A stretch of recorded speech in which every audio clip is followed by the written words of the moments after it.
I'm Rachel Braunstein, and this is Hacking the Future with Microsoft Partner Network. In this new series, we're here to help you future-proof your business. Guys, this blockchain thing is the real deal. The important thing about blockchain is not how it works. That's cool. It's that it works. For the first time ever, we now have a way to transfer items of value, assets, directly between two people with lower cost, less risk, and less time than going through third-party institutions like banks, brokerage houses, credit card bureaus. And that, to me, is what the revolution and the implications of the arrival of this technology are all about. And that's what I think is the game changer.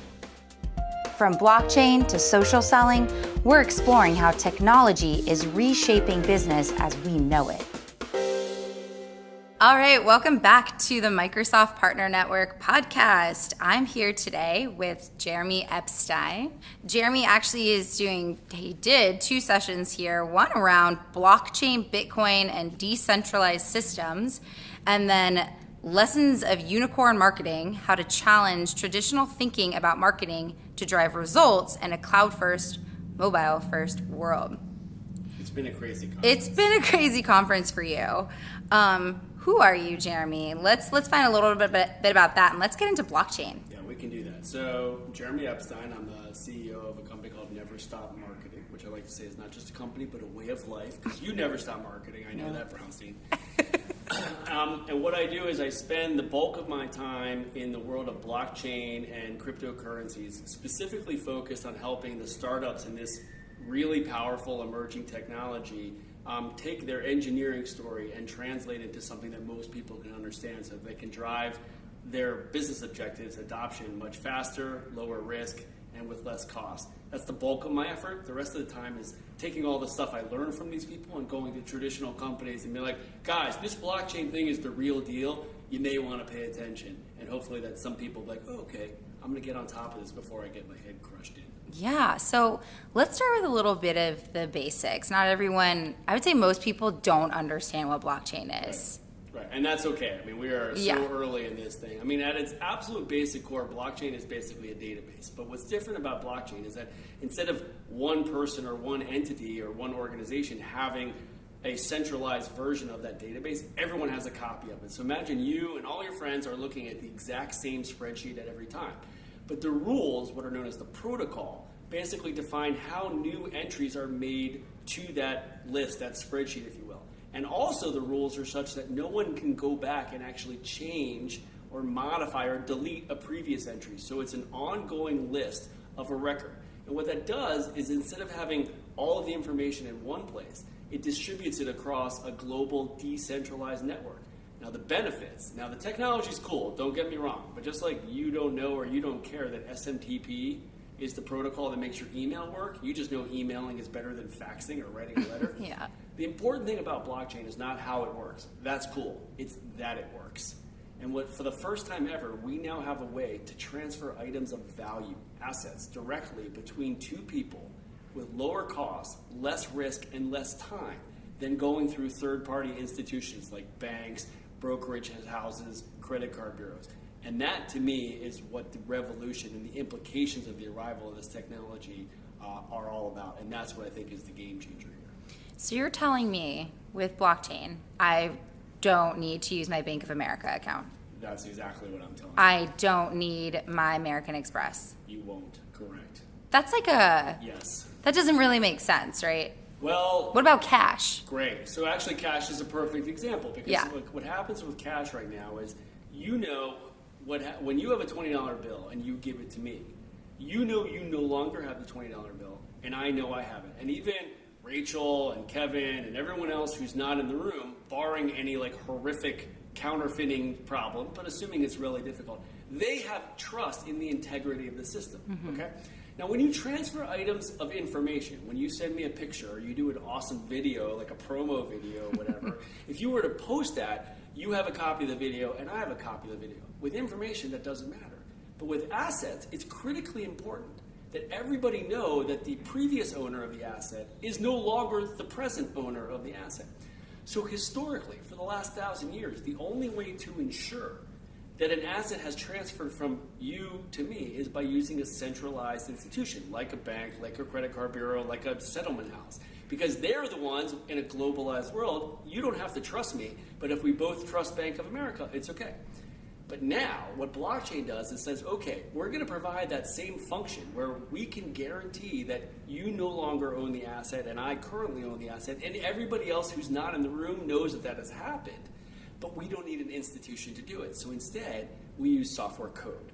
We write this protocol that basically governs how we make sure that one asset moves from person A to person B, and that the entire network, that everyone who has visibility to all these transactions has consensus.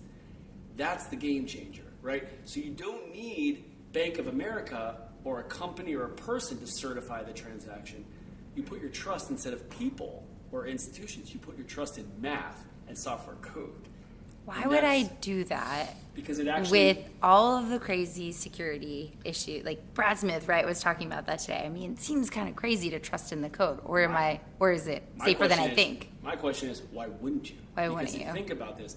It's not an accident that the Bitcoin blockchain, what's known as the Genesis block, the first moment of the Bitcoin blockchain, happened on January 3rd, 2009. If you go back in history, that was 3 months after the global financial meltdown. We all felt betrayed, worst case, best case scenario, and totally abused and manipulated, worst case scenario, or just out of money by the banks, right? Because what happens when you have centralized institutions are three things. Number one is you have all of the information about all of the counterparties. Your information's all about Bank of America, my information's all there. That's why the hackers go after them, right? So you have to keep everything safe from millions of people coming after you, right? In a decentralized world, instead of having all the money in one bank, you have money in 100,000 places. It's like, would you rather rob one bank where all the money is or go to 100,000 people's homes, right? So you actually have greater security by decentralizing the information. You have less risk because even if you compromise one home, it doesn't mean all the other homes have been compromised. But if you compromise Bank of America, millions of people are affected. And you have less cost because now if you go through a third party, you have to pay to keep them in business. Right, all your fees. Yeah, exactly. Right. And it's less time. Like when you're flying here from Seattle, is it faster to fly direct or change planes in O'Hare? It's faster to fly direct, right? Peer-to-peer is much faster. So if time is money, that's a positive benefit because you now take less time. You have less risk because information is now distributed, and you have less cost because you don't have to keep these third parties in business. So when he talks about security, he's talking about it from a traditional mindset, which is, I have all this data in one place and I need to build the biggest possible walls. I say, forget about the walls, provide all the, everyone has access to the ledger, but we have software rules that everyone can inspect. It's open source, and we can verify, and we have very specific ways so that even if a few nodes are compromised, the integrity of the system is maintained. So your assets are actually protected better than by trusting one institution. So why isn't everyone doing this yet? It's a great question. It's like in 1991 when I got email and I told people everyone's going to use it. Like, oh, I'm never going to use email. Oh, I'm never going to use a website. Oh, I'm never going to feel comfortable putting my credit card online. I'm never going to use Facebook. I'm never going to use Twitter. Right. I'm like, yes. Eventually you're going to get there. I'll sit around and wait for you to show up. It's going to happen. So the answer is I don't know why they're not here. All I know is it's inevitable. I just don't know what day it's showing up. It's going to happen because the benefits from security, risk, and cost perspective are so obvious. The fundamentals are there. And it's starting to hit the mainstream. I mean, Bitcoin's the best example. It's been up for 9 years. The network has never gone down. Name that any other network on the planet where that's affected. It's never been compromised, right? And now you have this mainstream adoption. I mean, this week alone, the lead op-ed of the Wall Street Journal, the cover story of Forbes were both about Bitcoin and blockchain and cryptocurrencies. The lead story and the cover story in Barron's last week. So like, it's happening, right? All these people who, you always say, why isn't everyone doing this? And I would say, well, go to a place like Cyprus or Venezuela or Turkey or China where people don't trust their national currency because they're being devalued. You have three choices. You can watch your currency, your value be inflated away by the government irresponsibly, not so appealing.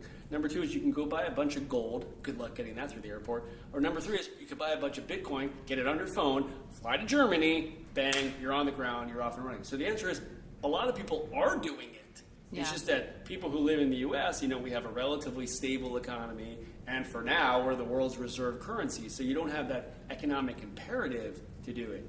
But make no mistake about it, like the benefits are there. More and more people are doing it. The liquidity is there. The speed's there. The inspectability, the transparency. Like, again, I know this thing is coming. I just don't know what day it's going to show up. And so eventually the question is going to be like, why aren't you using a blockchain-based technology as opposed to why are you? So are there any businesses that are more traditional that you've seen really start to use this technology and move away, or any examples? Yeah, that's a great question. So, I mean, what you're seeing is, I think there are going to be two phases of blockchain adoption. The first phase is sort of where existing companies say, oh, this is really cool. We can cut costs, we can increase security, reduce risk. Let's adapt this to our existing business processes. So they're going to do that. Like banks are the first one. All the big banks are doing this right now. How do we do this to offload some of our back-end infrastructure costs? So they're plowing ahead with that. And it's going to work. They're going to save a ton of money. They're going to probably, unfortunately, lay off a bunch of people who are become redundant, but it's going to deliver some shareholder value for them. But to me, that phase one is analogous to what happened in the late 1990s, where everyone was all excited about corporate intranets. Like, yeah, those are nice, but you know where it's really sexy? The public internet. And that's what phase two is all about. 20 years ago, there is not a soul that you know or anyone who could have said, I foresaw Facebook or Uber or Airbnb or Seamless or Amazon or any of these companies. Why? Because before the internet became quote unquote mainstream, it just was impossible to exist. Yeah. Right? I'm asking you, like, imagine a unicorn that ferries you to work. I can't even do that, although my daughter would love one. But, like, you know. So now what's really going to be exciting is this new wave of, they're not companies loosely calling them, that are going to be around simply because the blockchain technology, the distributed nature, the peer-to-peer transaction, the ability to account for value in micro units and transact at ridiculously cost-effective ways has never been there before. Now it is. So you're going to have a whole new set of companies. So you're going to see traditional companies struggle, not with phase one. That's obvious for them. Like, let's just adopt this technology. But they're going to struggle with phase two, which is how do we deal with these entirely new startups that don't have our existing legacy. So the first one that I can see that's really thinking about this is the messenger service Kik, right? So they're probably like the 6th or 7th top-ranked messenger service. So they basically, I think, realized we can't compete with Facebook Messenger or WhatsApp. Yeah. So what are we going to do? We're going to decentralize ourselves. So essentially, they're creating a cryptographic token based on a blockchain that they're going to issue to each of their users that becomes a currency. And then those people will get rewarded for the things they do on the platform, and they'll buy things from other people on the platform, and it'll all be done on cryptocurrency. No credit cards being swiped, no need to. But do you mean like buying what on there? Like, they'll buy either digital goods like stickers and whatever, or they can start buying physical goods. So you could hypothetically buy a pair of shoes. For sure. I mean, I've already bought physical stuff. You go to Open Bazaar right now, which is like a decentralized Amazon. So that means anyone can set up a store. It doesn't matter. I bought earrings for my wife on Mother's Day. I bought a t-shirt. You can buy shoes. There's all kinds of stuff that you can buy already. So that's exactly what's going to happen, because all people need to do when it comes to cryptocurrencies is say, do I value this? And if you think about it, 4 years ago, the Bitcoin price was $80. Today it's $2,382, right? Why? Because more and more people believe. That's all what money is. Money is all of us a huge magic trick we're playing on each other. We both believe that this picture of Andrew Jackson or Harriet Tubman, I guess, is worth $20, whatever that means. But you're willing to take it from me, I'm willing to take it from you, so on and so forth. Once you say, I'm willing to take Bitcoin, or I'm willing to take KIN, which is what Kik's tokens, or Ether, or any of these 850 tokens that are out there, then it has value. And I've been paid in Bitcoin or cryptocurrencies, and I pay other people. So by definition, it's already there. So, like, if you think about a place like Amazon, are they starting to think about Bitcoin? I mean, sorry, I would think that Amazon probably is like, hey, we could take Bitcoin for payments, for sure. Yeah. I would be interested to know if a true market leader is going to be able to reinvent themselves, because typically the true market leaders are the ones that have the most difficult time, reinventing themselves. So I would think like a tier 2 kind of e-commerce player would start thinking about, that type of thing. So, I mean, look, Amazon's amazing, and I just finished this book about Jeff Bezos, so I'm not putting anything by the guy, and he's far smarter than I am, and we both have the same amount of hair. That's about the only thing we have in common. But, but he definitely has a little bit more money than I have by a lot. Anyway, but, so I'd be shocked if Amazon isn't thinking about it in some ways, given everything that's happening. Certainly on their supply chain, I would start thinking about how to use blockchain, because basically a supply chain is just tracking value, right? So it's how do we track everything at every step of the way to know where every book, every electric Kindle, whatever it is, at every stage, and to have 100% certainty that this is where it is. So I would think that they're thinking about that, but they don't call me yet. Can you go back to, you said isn't right now one Bitcoin trading at or 2,300 dollars? Yeah. So from what I understand, it's very risky and volatile. Can you explain that a little bit? Because you're telling me that I have to pay $2,300 to go get one Bitcoin. How much is a Bitcoin going to get me? Well, what if I told you there's a 10% chance that one Bitcoin's going to be worth $50,000 in like 5 years? Would you then think it's risky? Like, that's the question. So, like, what's powerful about crypto and Bitcoin, for example, is there only going to ever be 21 million Bitcoin ever created, right? So you don't need to be a PhD in economics to know that if you have finite supply and increasing demand, the price goes up. So right now, you could say, what could 2,300 Bitcoin get me? And I can say, well, you can buy shoes, you can buy all kinds of stuff, you can transact internationally for basically no cost. Try to buy something from, I'm doing a project right now with this company called Open Bazaar, right? They're like a decentralized Amazon or eBay. There are women in Argentina who have smartphones, but they don't have credit cards, they don't have bank accounts. They have no access to the global market. But they can set up a store in Open Bazaar because there's no one who tells them that they can't. eBay says you can't. Amazon says you can't. Open Bazaar says you can. So they can make these beautiful rugs and shirts and all these things that they do and then sell them. And what do? Is they sell them, then they get paid in Bitcoin. And if you're in Argentina, you want to know why there's a disproportionate number of Argentinians involved in the Bitcoin world? It's because they're sick and tired of their government inflating the value of their money away multiple times over the last 12 years. So that's why they value. So now you have these women in the barrios of Buenos Aires who don't even have a bank account, but now they have Bitcoin, and they have it on their phones, and it's not cash in their mattress that can be stolen, or worse, like their husbands come home drunk and beat them up and take their money. That doesn't happen now. So now they have financial inclusion, greater financial security, and access to the global market. That was previously impossible. But how do you know if those people are actually going to deliver their good to you? Right. That's a fair question in that one. So there are, in the Open Bazaar example, they have moderation service. These guys happen to be working with an And that's NGO. Really where the opportunity comes for businesses. That's one of the, for sure. There's moderation services, there's assistance services, there's all types of things. There's going to be entirely new businesses created. But but coming back to the idea of like Bitcoin as a store of value, like, you actually have you might have volatility now, but over the long term, like the bet I'm making is that you actually have greater security holding onto your Bitcoin now than watching your dollars get inflated away at 2% a year, which we kind of put up with. Like, you're actually better off if you. What I tell people, this is not financial advice, you should do whatever you want, but what I tell people is like, look, take 1%, just 1% of your investable assets, go put it into Bitcoin. And don't think about it for 5 years. There's a 20% chance you have absolutely nothing left. I mean, you need to remember there's a 20% chance. Well, you can invest in anything and have but there's an 80% chance it works out really, really well. And again, it's 1% of your assets, so it's not going to kill you. That's what I tell people. Be smart about it. We're still early enough. The total market cap for Bitcoin right now is less than Bill Gates' total net worth. So we have plenty of upside. It is. It's like $52 billion. Like 52 so billion. There's plenty. Case is like 75 billion or whatever. So like, there's plenty of time. Yeah. That's what this does is it transforms money. It transforms the way that assets are transacted, and anybody whose business is being that trusted third party, they're in the crosshairs of the disintermediation. Yeah. But I'm not passionate about this or anything. So, what does that mean actually for the protection of people and their goods and? Right. Yeah. That's a great question. I mean, we're definitely in the early days, and there is certainly a caveat emptor thing. But what's going to evolve? Because remember that the currencies here are digital, and when you have something that's digital, by definition, it's programmable, right? So if you think about all of the terms and conditions and policies and legal and everything that surrounds a current business arrangement, what are they? They're a series of if-then statements, right? What's a contract? If you do this, then we'll do that. If you don't do this, then we'll do that. Well, that's all software code is. If this, then that, right?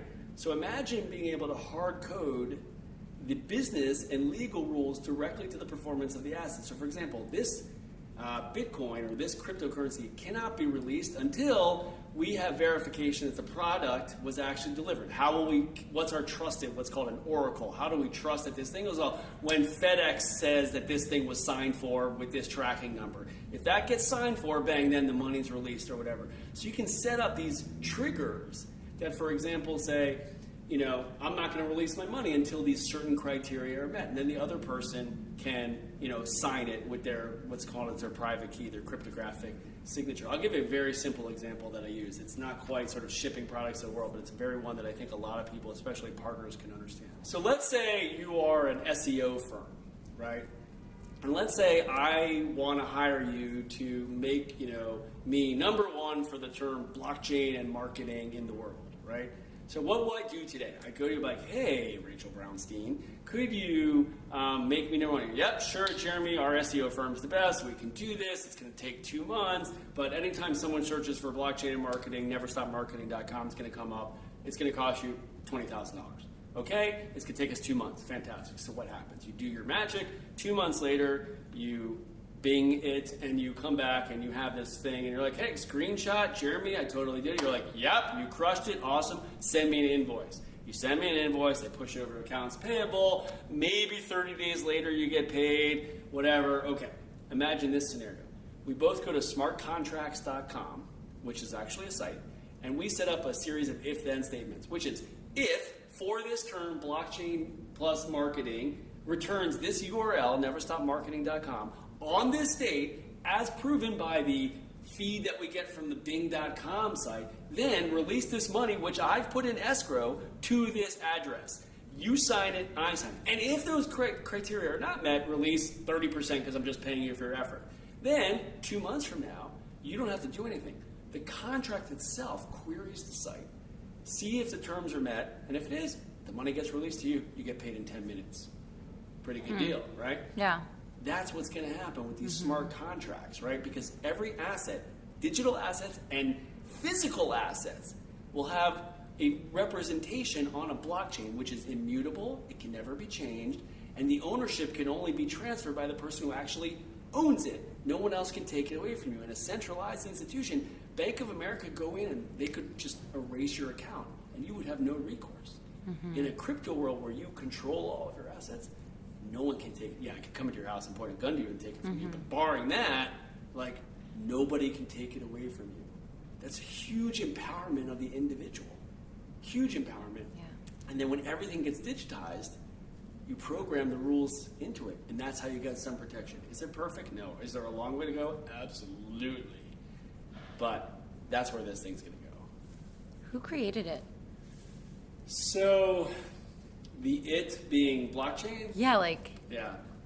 So, there have been a lot of people working for many years on sort of the theory of blockchain, right? Yeah. But sort of a couple forces converged in the late 2000s, which is in order to have a blockchain work at global scale, there were a couple things you needed. Number one is you needed a pretty big global network. 2 billion people connected to the internet. Check. Number two is you needed fast speeds to be able to maintain the consensus, because if your copy of the spreadsheet, as it were, is 3 months behind mine because your bandwidth is low, that doesn't work either. But now, pretty much, high-speed internet is available to most people for relatively good, low cost. Fine. And number three is you needed it fast enough, more powerful enough computers to be able to process this. So we've heard a bajillion times our phones are 8,000 times more powerful than the rocket to the moon. Right? So all of that came into play at the end of the first decade of the 21st century. And so, I get it when people are like, wait a second, you're telling me it's a big deal? I'm saying, yeah, the theory of blockchain existed for a long time, but the ability to actually implement blockchain didn't really exist till the end of the 2000s.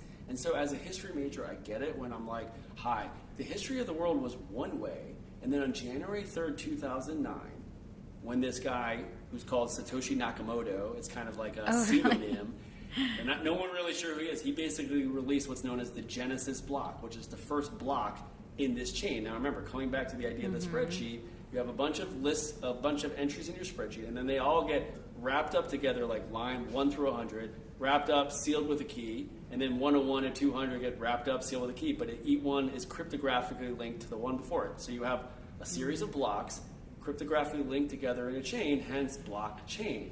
And so each one is connected, and therefore when you're at block 3000 to go back and change block 7, you have to go back, change block 7, change everything in between, and you have to do it before everyone else realizes you're doing it. That takes ginormous amounts of community power. So basically what Satoshi Nakamoto gets credit for is having created the Bitcoin protocol, the rules, and the blockchain, released it into the wild on January 3rd, 2009. But it's basically the culmination of years and years of research of how do you create digital cash, how do you solve what's known as the double spend problem, which is how do I make sure that I don't spend the same $20 bill twice, right? I can't take a picture of it and send it to it. So that's who kind of gets credit for it. Does that answer your question? Yeah, that's crazy. Yes, I've been doing this for a year and I'm still confused. Yeah. Half, actually. You're pretty much blowing my mind. So I have a lot of more questions. One key question is for our partners. Azure has some capabilities. What do you think what do you do? How do you even think about this? Right, so that's a great question. I think for most businesses today, there are 3 things I tell people they have to do. Number 1 is you have to understand how value is created in a blockchain-based or decentralized world. I have a 9-page post on my blog, neverstopmarketing.com/blog.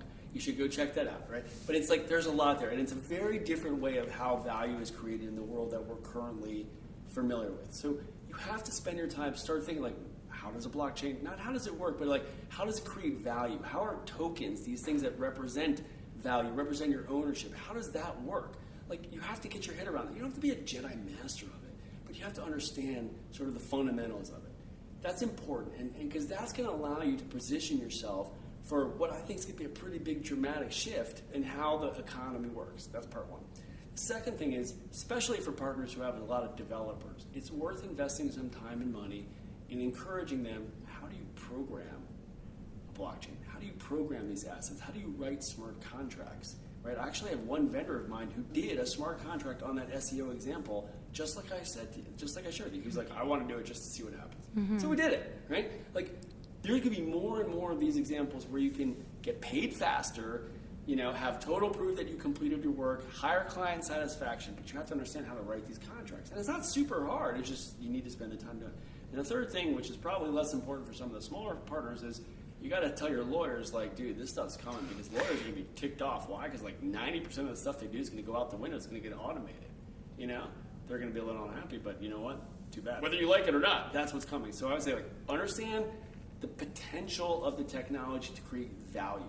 If you want to dig deep on how it works, be my guest. It's super cool. There's like SHA-256 hashes and Merkle trees and all that stuff that was just to establish street cred. That kind of thing. The second thing is get your devs starting, because your clients are going to start asking about it. If not, you can start helping them see the potential. And number 3 is get your lawyers ready so they don't give you a headache. What does a partner do? We're already having difficulty in conversations with our customers about moving to the cloud, right? How do you have a conversation about Bitcoin? It's 2017 and people are still having that conversation? Having that conversation. It's actually no joke. I was in a meeting with a Microsoft person and one of their customers who was like still totally on-prem, and I was just thinking like, what year is it? Like, are we literally? Yeah, Twilight Zone. It was just like a time warp. Yeah. I'm thinking, all right, good luck for you guys. I'm shorting your stock. That's basically the conclusion I realized. Like, if you still are doing on-prem, you're done in this town. Look, there's always an adoption curve. And some of the customer solutions are probably farther off. But the thing I've been amazed at watching is the pace of innovation in this industry. If you think about it, there was an article in the Wall Street Journal maybe 2 months ago about, there's 1,700 retail stores that closed last year. And people are like, oh my God, retail's changing. I'm thinking, I was doing e-commerce in 1999. We knew this day would come. So it took 20 years. Fast forward, mobile, right? Steve Jobs introduced the smartphone. They're like, I don't need a smartphone. Now 10 years, it's oxygen. Like, you would rather like die than give up your smartphone, right? Yeah. Okay, everybody's like that. Like, no, I can't. Like, people pay $30,000 for a weekend of detox. Like, they're that addicted, right? So, okay, that's a half-life. So blockchain, like when I started working hardcore in this industry like just over a year ago, I'm thinking like, this thing's a couple years off. The pace of what's happening, there are pilots everywhere around the world, every industry. So I think if you're a partner, every one of your clients has heard of Bitcoin and may have heard the term blockchain. Okay, this is an opportunity for you to become a thought leader, to come in and say, look, there's this thing coming. It's like, hey, there's this thing called the internet. It might be a big deal. Like, it's that big. Let me educate you. Let's start thinking about this. Where can we start doing pilots? Can we do something? Is there an industry consortium that's developing for you? Like, you can really get ahead of a lot of these bigger companies, especially partners, in terms of like helping educate and getting them ready. Because it's like saying, well, what industry is going to be affected by the internet? Wrong. What industry is not going to be affected? Answer, none. They're all going to be affected. Just like every single one of these companies or industries can be affected by blockchain. Sorry, I'm going to yell. I just get super passionate about this. It's just, that's where if you're a partner, educate yourself, and you have a chance to move yourself. All these partners tell me like, oh, we're in this commodity race to the bottom on pricing. I'm like, dude, get out of that game. Go in and say, you know what, I'm going to be a value add. I'm going to tell you, there's this tsunami coming. It's 50 miles off the coast. Most people don't know it's coming. I'm going to help you get ready for it because it's going to affect you. Let's start looking out at the horizon. Mm-hmm. Let's start thinking about this. Yes, we need to fix the here and now. But if you want to be around and still valuable in 1, 2, 5 years, all right, a year probably you have enough time. But beyond that, if you're retiring the next year, you're probably okay. But this is a great chance for a partner to seize today. And Microsoft, to its credit, has done a lot. They've been really aggressive in supporting and getting out there on the blockchain technology. So I think if you're a partner and you're really smart about it, you have a great chance to sort of reposition yourself to move up that stack and get out of a lot of this commodity sort of price war that so many of them sadly are stuck in. And even if you're not, like, it's still a chance to increase your margins and add value. Why not? Yeah. Okay, well that's awesome. Thank you, Jeremy, for being with us. We really appreciate it. I hope everyone learned a lot about blockchain. I certainly did. I'm still learning. We're all learning. We're all learning. We're all in it together. Exactly. Thanks, Jeremy. Thanks for listening to Hacking the Future with me, your host, Rachel Braunstein. You can follow me on Twitter at RK_Braunstein and follow us at MS Partner. Check out our show notes for more information from today's episode. And don't forget to subscribe and leave us a review.